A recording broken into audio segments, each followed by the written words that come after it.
Hey, we just had Easter not too long ago, and is the resurrection a fake? Did they fake this thing? There's rumors out there that, those disciples, they just stole his body away, and this whole thing's just one big fake.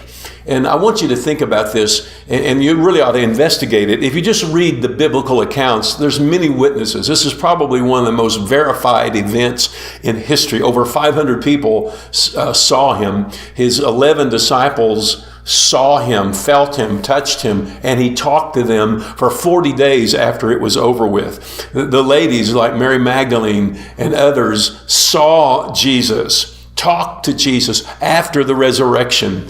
And again, you might say, well, that's all the biblical Christian accounts. Well, it's really a matter of Roman history that they came to the conclusion that this man must have been resurrected from the dead.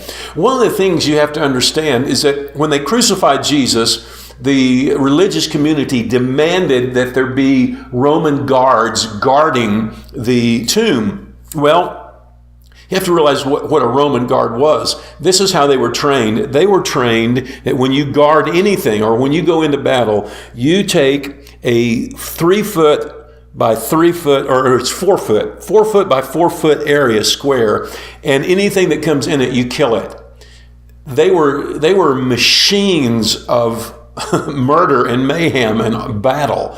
And so for anyone to come in, and if they get in that, if they were attacking what you were supposedly keeping guard over, if they were able to defeat you and get it, you were to kill yourself. It was a matter of life and death. And so for the fact that these guys lived after it was over with to tell the story tells me that the apostles or no one else came and tried to steal that body, because either they would have been dead or the people that were attacking it were dead.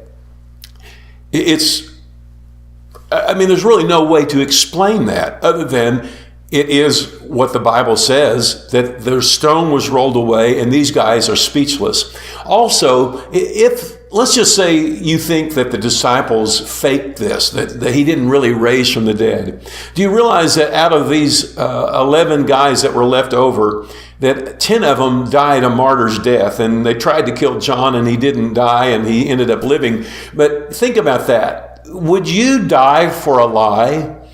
These guys, Peter was crucified upside down. The fact that they would give their lives tells me that something happened to them that changed them forever. The story is that when Jesus arose from the dead and he ascended on high, he told them to wait for the power of God to come upon them and they would be witnesses. That's exactly what happened. That when he left, within 10 days, the power of God hit these disciples, and 120 of them were filled with the Spirit and went all over the world proclaiming this message: Jesus died for our sin and rose from the dead. Wow. See you tomorrow.